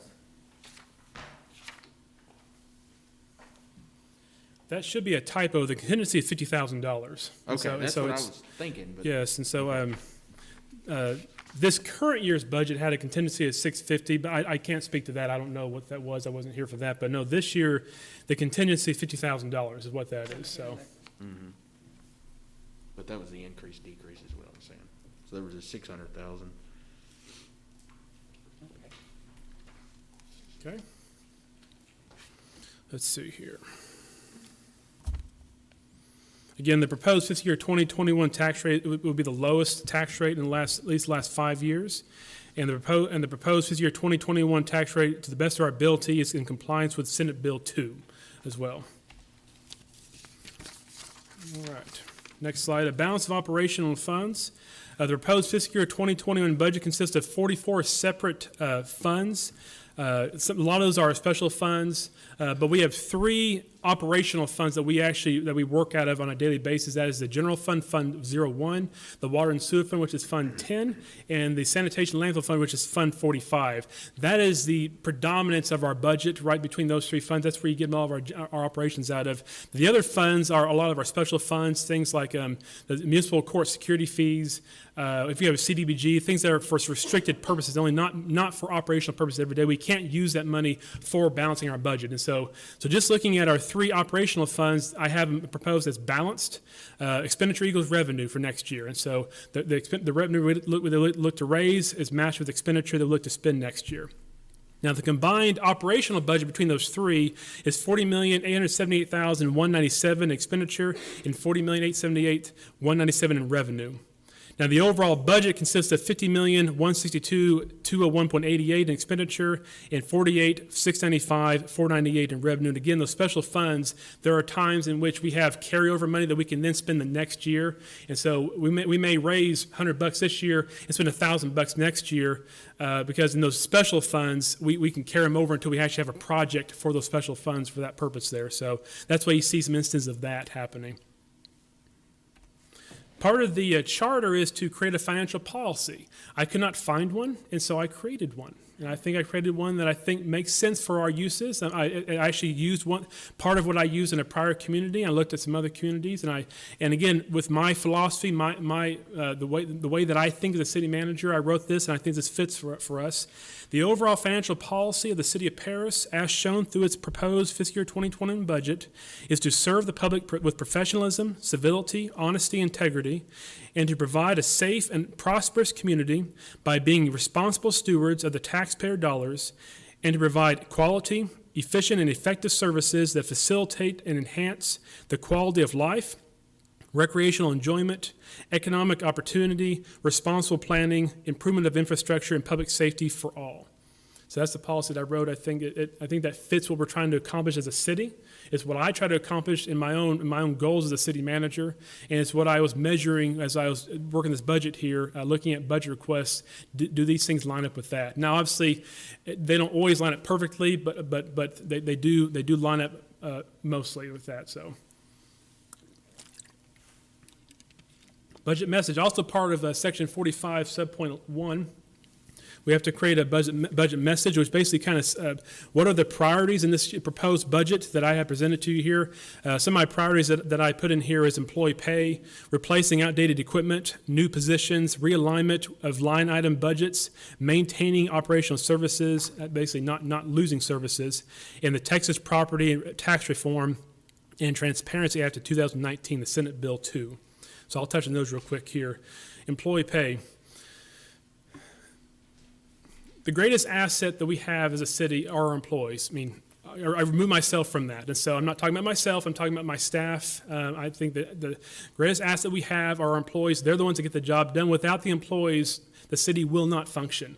And so they are our greatest asset. They're my people, they're my employees. I want to take care of them, look after them. And so, because a lot of things that we do as cities are labor intensive, and we do things that the private sector cannot do. We provide parks, we provide police services, we provide fire services. These are things that the private sector cannot do for us because there's no profit in that. So they're very labor intensive with no revenue coming in for that. Hence why we have to raise taxes for those kind of things. Upon my arrival here 3 months ago, it became very clear to me, again because of my experience in my last community, that our pay was behind. We've fallen behind as seen through comparable pay studies of other communities. We've had 3 COLAs in 10 years, and we've had probably, I think, 7 in the last 20 years. Very difficult to keep up and keep good, talented people if we cannot pay them what's fair. I'm not saying high end, I'm not saying on the upper end, I'm saying what's medium fair across towns of our size. And from what I can see looking at pay studies, we're not keeping up with that. And so it's very challenging to keep employees. Many vacancies exist and or turnover occurs as we see in the budget. One thing that I saw looking at the last 5 years, we would budget $400,000 in its salary line, but we only spend $250 year after year after year after year. And the reason is we can't keep people. We'd have 4 or 5 vacancies nonstop. And so the mindset is, I guess we'll keep budgeting for them because we need them. I mean, we have trash services. They're the worst one. We have, I think, 7 vacancies in that position when I last looked at the budget. And so we have to use a lot of temporary work for that. We need the positions, but with our pay being what it is, we can't keep them. And so we lose knowledge, we lose history, we use skill set, and we can never get past that basic service because we have to keep starting over all the time, trying to train people. And so we can keep budgeting for that, hoping they're going to stick. But after 5 years of experience, we see that's not happening. We can try to start tackling the true issue, which is, in my opinion, the pay. So in my proposed budget here, I do propose a 2% COLA, which is across the board. Again, we have three funds. We have the general fund, the water and sewer fund, and the sanitation fund. I didn't want to give one fund a higher COLA than another fund, so I had to try to find a COLA that matched all 3 funds across the board, and 2 was what I could get, and still get some work done vis-a-vis the equipment we need to buy. And I also am proposing that we do a comparable pay study ourselves. Look at 10, 12 other communities our size, and over the next several years, I want to emphasize that, not overnight, over the next several years, start to shift our pay schedule to the midpoint. I did this in my last community. When I arrived in Nebraska City 5 years ago, almost 6 years ago now, our pay was like we are here, well below the median point. And so we did a study, brought in a third-party unbiased person because there's a lot of work that goes in these studies. It's beyond what I can get done with my time schedule. Look at 10 other communities, find the midpoint, and then over the next several years start to shift ourselves. That way we can allow the tax dollars to acclimate. One big jump over 1 year is not doable. We cannot get caught up in 20 years in 1 year. But if we acclimate ourselves over a number of years, we can get there. And with that, too, some other mechanisms we can put into this. One thing that I did in Nebraska City was, the phrase I used was, you don't own the step, you own the pay. I know Ms. Portugal and I talked about that here a few weeks ago. So if you're on step 6 this year, you may be on step 4 next year. That's a way of allowing the budget to acclimate over time instead of taking the big hits one year after another. That way our taxpayers can slowly move into that while shifting our pay scale long-term to where it needs to be to keep talented employees. Now that, obviously there's a little bit of an increase each year with that, but the impact is much more manageable than having to try to catch up in 1, 2, 3 years with just drastic jumps from step 5 to 5 to 5 like type situation. So that was my first priority that I put in my budget here, is to give the employees a 2% COLA, as well as a fund for a comparable pay study for next year. The next priority that I have in my budget that I propose to you is to replace some outdated equipment. In your memorandum, you'll see a long table of large capital improvements, capital outlays that we budgeted for: bulldozers, backhoes, trucks, all kinds of things. One thing you'll see in there pretty predominantly is equipment from 1976 to 2000. We have a 1976 dozer that needs to be replaced. We have a 1982 motor grader that needs to be replaced. We have several 1900, 1990s pickup trucks that need to be replaced. We have a 2002 claw truck that needs to be replaced, boom truck and sanitation. We have a lot of old things that need to be replaced. And so with my proposed budget, I'm proposing some outright as money allows and some loan lease purchases as allowed by state statute. As I see in our budget, we've been doing more outright purchases year after year. Now, obviously you have no debt with that, but you're limited to 1 or 2 things a year. When you have a fleet of 300 pieces of equipment or more, they don't all wait in line for the next 300 years. And so you have to start replacing things pretty quickly, and the way to do that financially is to get low interest loans in order to replace them at one time, and then pay it off for about 3 to 5 years, in some cases 10 years. That way you can keep your fleet going, keep your fleet moving, and not have to move things down the road to be replaced. Because like a 1976 dozer, it's going to come calling one of these days. So I proposed that in our budget here, do some loan leases, and in some cases outright purchases when it's available as well. Let's see here. In addition, we are also looking at performing some considerable work out of our water treatment plant. There's a lot of work out there that needs to be done. We want to keep ahead of that so we can avoid having another large capital project in the water treatment plant. So we budgeted some expenses out there. And we are also getting toward our wastewater treatment facility. We discussed this last meeting or the meeting before that. We budgeted $428,000. We've basically taken this year's budget, carried it forward, and added a little bit to help kind of bridge the gap between now and when financing can get here. And so that way we can keep the work going and not stall and until the loan or the bond arrives so we can get that done. So I budgeted that in our budget, and it's balanced with that. Any questions on equipment replacement? Next priority I have is 2 new positions. Again, in my 3 months after working with staff and talking to several council members, actually, I believe it important that we go ahead and pull the trigger and hire a city planner. We're large enough, we're complicated enough, we're complex enough, we're growing enough to warrant a person whose job is to oversee zoning and planning and take that off of existing staff. That way it allows our engineer to do engineering work, allows our staff to do upfront staff work, our building official to do building official work. Planning and zoning is a very, very important board we have. It's right up there in the top for most influential boards. And it'd be nice if we had someone who's dedicated to just that role of overseeing and guiding us to the next stages of our planning and zoning. Next, a 4th code enforcement person. We did budget for that this year, but because of my coming on board, a lot of hires were delayed, and also with the cuts we had this year, we ran out of money very fast for demolishing houses, and so I authorized using that money for the person to go ahead and go towards getting a few more houses down. We actually cut that budget by $20,000. I've actually gone back to $80,000, added another $20,000 on top of that budget there in order to get some more houses down that we have in the queue. But I think, given my conversation with the council, even from my interview date when I first interviewed, code enforcement was a priority placed upon me. And so talking to Robert Talley, Thomas McMonigal, and the staff there, I do believe it'd be worth our while to have a 4th code enforcement person. We can divide the city into 4 quadrants. It would allow them to take on, kind of spread the load out, take on more of our phone calls we have. I do talk to some council members about code enforcement issues.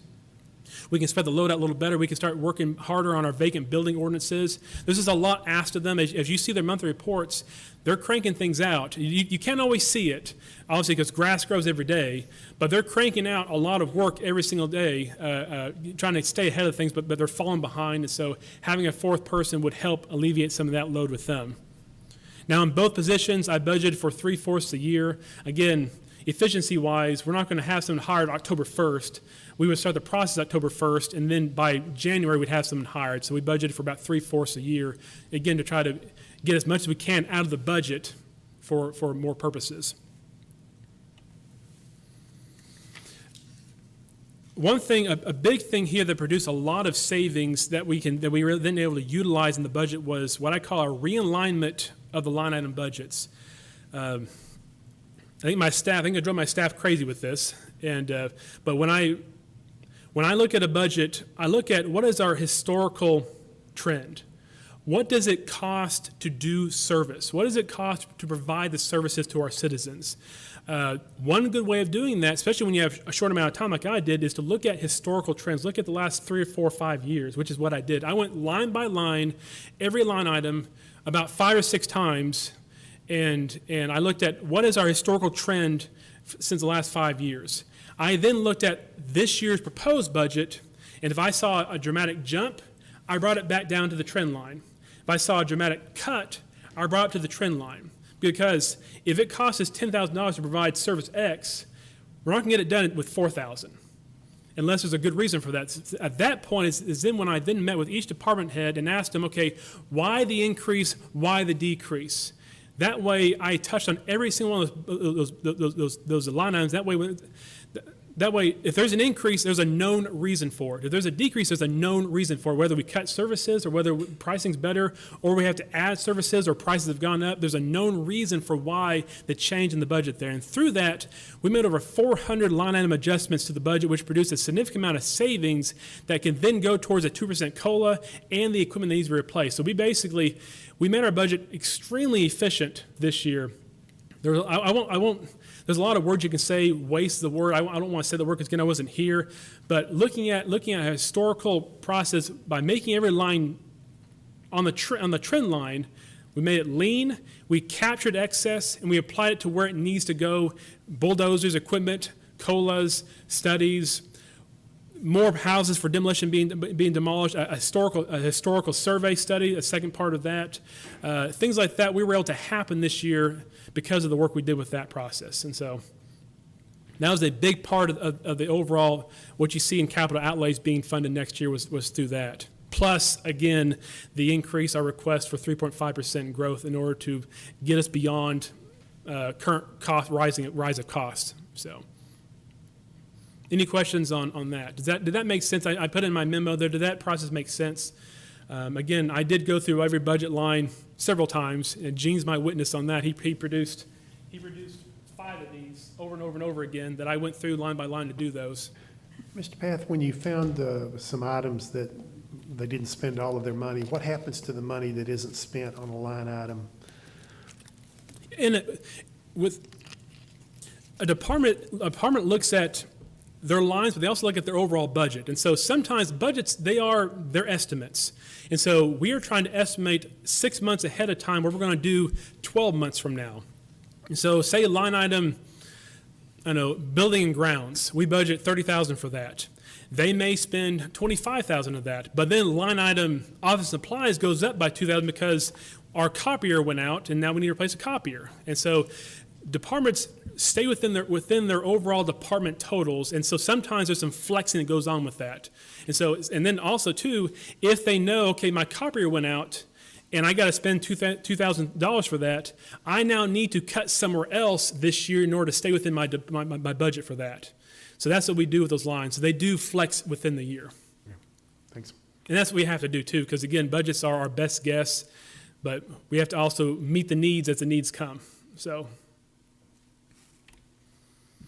Next item was maintaining operational services. Again, I went about this budget not trying to cut services. I want to at least maintain services, if not even expand if possible.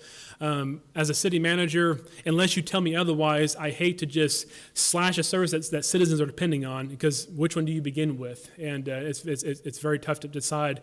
We're not going to do X, Y, Z anymore. We're not going to, we're not going to demolish houses anymore. We're not going to stripe as much. We're not going to put up so many stop signs. I mean, which service do you want to cut? And so I try to design the budget to at least provide the minimum services, if not possibly a little bit more if possible. And so the budget you have in front of you is maintaining existing services with perhaps a little bit of growth because of cost increases. Professional services go up, fuel goes up, those kind of costs go up. So we just try to maintain services as proposed in this budget here. Then lastly, the other big priority that I have in this proposed budget is trying to stay in line with the new Senate Bill 2, the Texas Property Tax Reform and Transparency Act of 2019. I lived under something like this in Nebraska.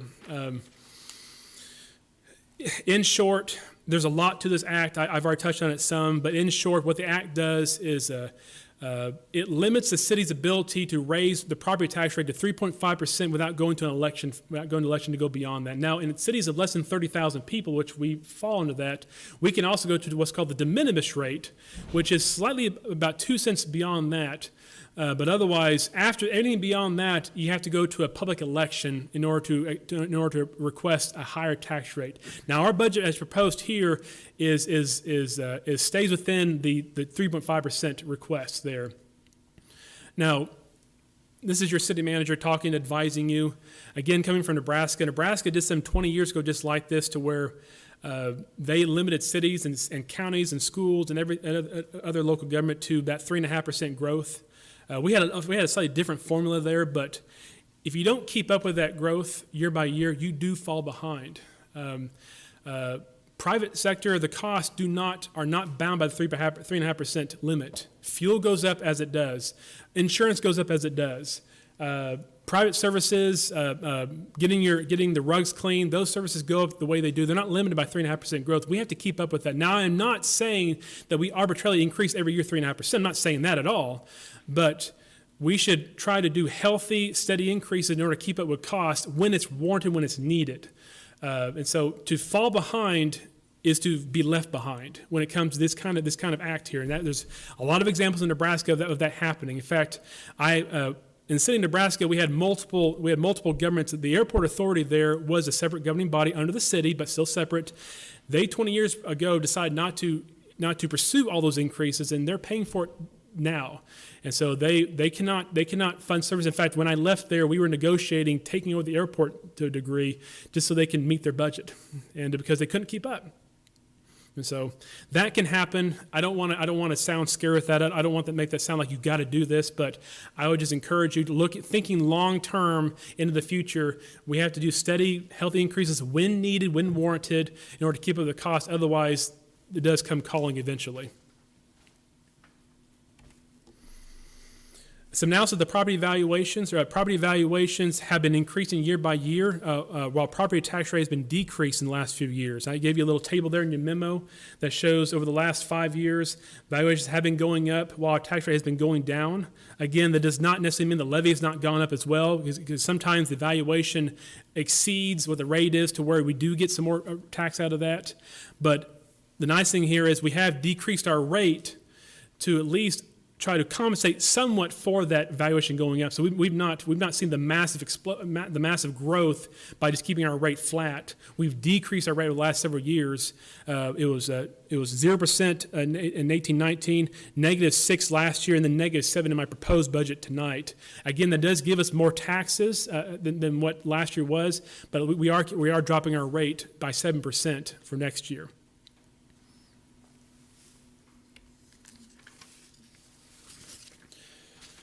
Property tax rate again.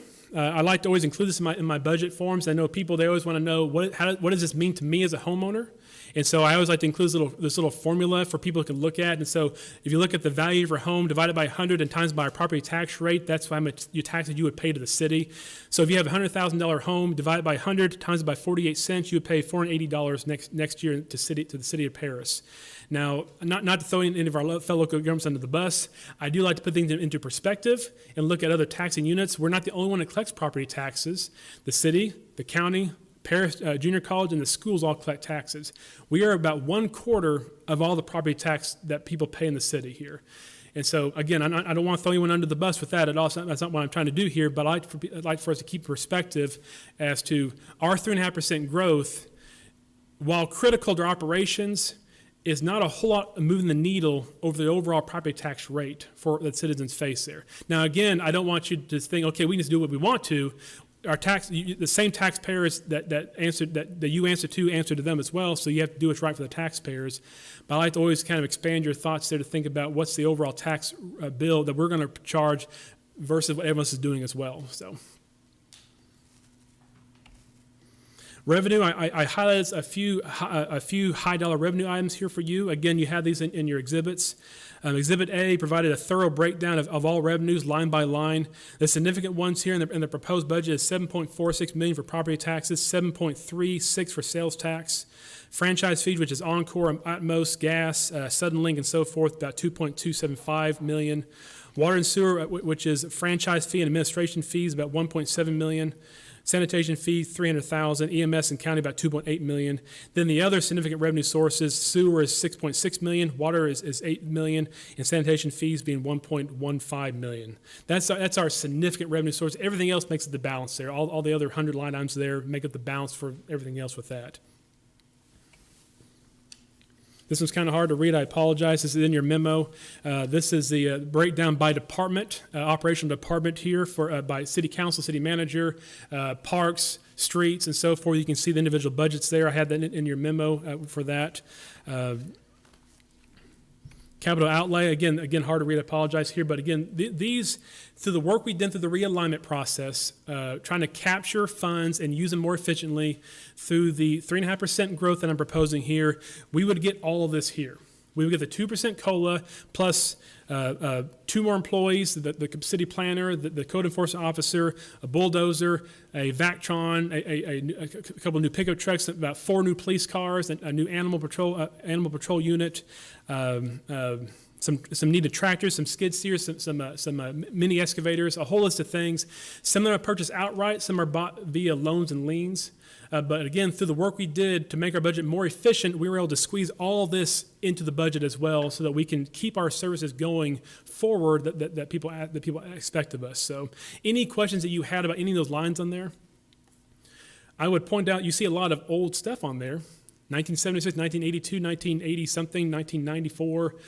A lot of old pieces of equipment there that they're ticking time bombs, and it's nice to replace them before we go without them. Again, I do want to give some kudos out to our garage department. I hear nothing but they're impressive with what they do. They take care of our fleet. They do a great job. They keep things moving forward, but eventually, old things eventually catch up with you. So they do a great job, but they only can do so much with the age of some equipment. Lastly, next steps. The proposed fiscal year 2021 budget has undergone a considerable overhaul, where every line item has carefully been realigned. Now, I do want to emphasize every line item. I went through every single line item and realigned with historical trends, making the budget more efficient and effective, allowing for the stated priorities to be accomplished while balancing the operational funds and decreasing the property tax rate within the restrictions placed upon us via SB 2. So that is budget in a very quick nutshell. We have the next steps are now yours to decide. Gene couldn't be here. Gene and Janice are working on our deadlines here. We do have to have the budget done by August 27th. Again, I apologize. I couldn't work fast enough to get this to you. I'll change that next year. But we have a couple weeks, which if you want to do some workshops, if you want to meet as a group, meet one-on-one with me, I can go through the budget with you carefully, line by line if you so wish. We can give the department heads and go through the budget if you so wish. If you tell me to cut this or add this, we can look at that as well. We can discuss it tonight a little bit, or if you want to meet again between now and the 27th, we can do that. What is our next council meeting? Does someone know? Okay. So we do have at least one more council meeting between now and the 27th. So I'll probably bring this back to you then, unless you were to approve it tonight, to go towards the next step. And when I say that, we still have to do a public hearing in September, so this is not the final step. But if you were to tell me, Grayson, wow, you did a great job, we like it, go forward, we would then move it to the next step. Or Grayson, you know what, you did a horrible job, we now need you to go back and redo all this and bring it back to us, we can do that. Or we can have workshops between now and then. I want to turn that over to you, and you tell me what you would like to do next. Go ahead. Okay. Well, I think it was about 2 or 3 slides back, you said on a $100,000 evaluation of your home, you'd pay about $480 a year taxes for the city. To me, that works out to $40 a month. I get police, I get fire, I get streets, although they're not always as good as we want them, but I have streets paved. I get street lights, and a library I can use just about any time I want it. That's a pretty good deal. Mr. Path, I'll say I'm impressed with what you've done and the seriousness with which you took the budget. You've obviously spent hours and hours and hours and hours on this, and I appreciate your work, and I like, my first impression is I'm really pleased with it. Thank you.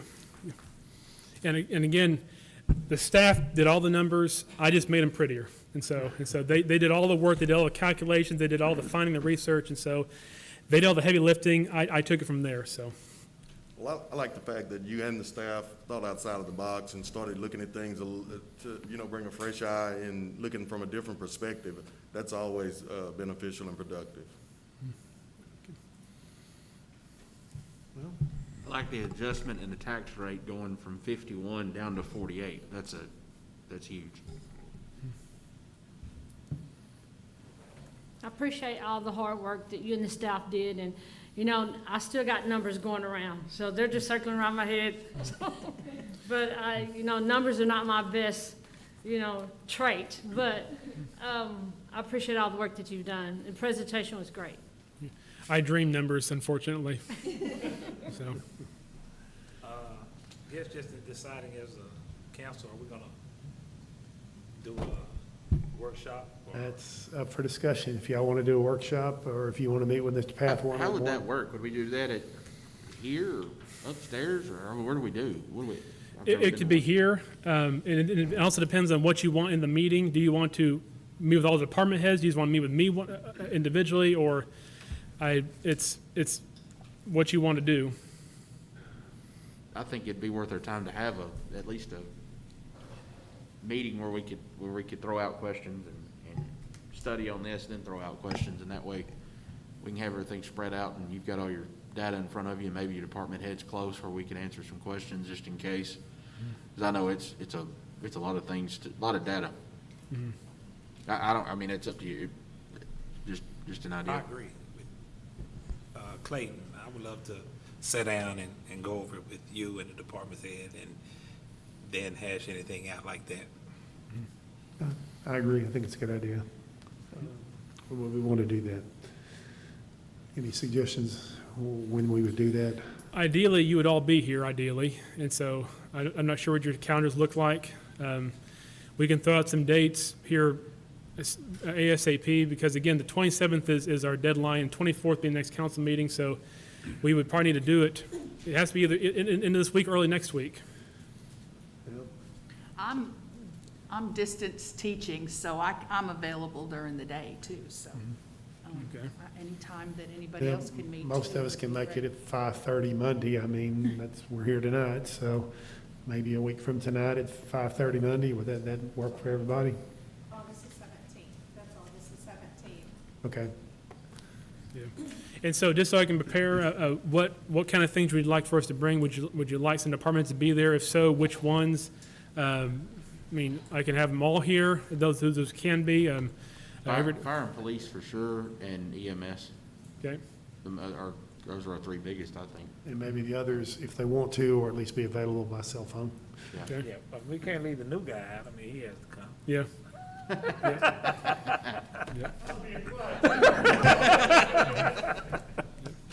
At 5:30? Is Is that when we're doing it, is it 5:30? Also water, because I think that's something we need to discuss too, is going forward, is there some, just kind of thinking of some clever ways that we could maybe put some capital around for this, for our new project. Mm-hmm. Yeah. And with that too, again, like we budgeted about $400,000 this year. I mean, next year, that's already going to be in the budget that we can then utilize that to help impact the rates going forward. So that's, I see that as a very easy, quick next step for that. That's that account that we had. I don't even remember what the money, it was drawn from Suddenlink or from satellite account. What was that? It was like $500,000. Yeah, that's that. The PEG, the PEG. channel. Yeah. Did we ever figure out anything we could legally do with We're that? working on that right now. I know Stephanie and Gene and I have talked a little bit about that, and so there's some district court cases going on that may impact this. We're kind of sitting tight right now, because right now it's very limited what we can do with it, and there's also talking to some other legal minds. Just because we cut it doesn't mean they're going to stop charging it, And so that's another issue we have to try to work with. And, but again, there is some district court, there's some, what circuit court or? There's an appellate court, I believe in the Sixth Circuit, that's looking at whether or not those sorts of funds can be used for something other than strictly capital improvements. And if that's the case, and that kind of gets adopted nationwide, or at least Texas Falls, that could free up all kinds of things that we could, part of the problem was that the state of the law is you can only use it for those capital improvements for those PEG channels, but then we didn't have the funds to hire somebody to man it, and you couldn't spend those funds on somebody to man it. Well, this could open that up considerably, so. Could we have an election, like a vote within the, I don't know, the county or the city or something, and put that on the ballot and say, hey, can we, or is that something that we could do? Well, I think that's a statutory creation, and I'm trying to remember how you get it started to begin with, but I don't think it was something that's subject to an election. Oh, and we can't even get anybody from Suddenlink to talk to us about how to stop collecting it. So it's been very frustrating for all of us that have been working on it. It's on my long-term to-do list to look into as time allows, and so it's yeah. I get more complaints from my constituents about Suddenlink than any other issue. Mm-hmm. Yeah. Had one today asking about that fund. Yeah. Okay, any other questions for Mr. Path? Thank you for your presentation. And we'll see you in a week from today. Item number 20, convene into executive session pursuant to section 551.074 of the Texas Government Code. 1, to deliberate the appointment, employment, evaluation, reassignment, duties, discipline, or dismissal of a public officer or employees as follows. A, annual evaluation of the municipal judge. B, annual evaluation of the city attorney. What I thought we'd do, we'll go into executive as a council and discuss, perhaps do the municipal judge first, discuss him, and then bring him in and give him the verbal results, and then do the same thing with the city attorney, if that's agreeable. It is now 7:31, and we're going into executive.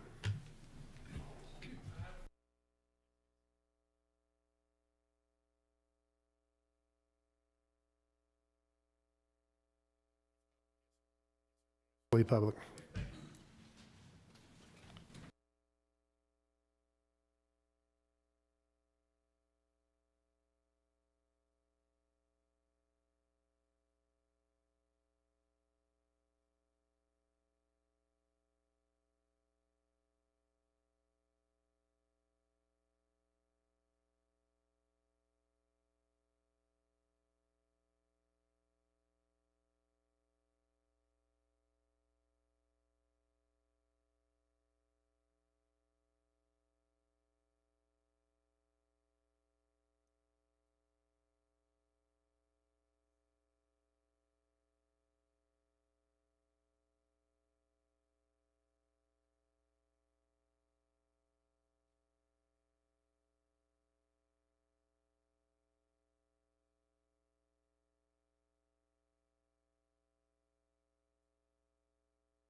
Okay. It's now 9 o'clock, and we're out of executive session. We performed our annual evaluation of the municipal judge and the city attorney. No action was taken. Any future events anyone wants to bring up right now? All right, I'll entertain a motion for adjournment. Motion to adjourn. Second, and so moved. All in favor?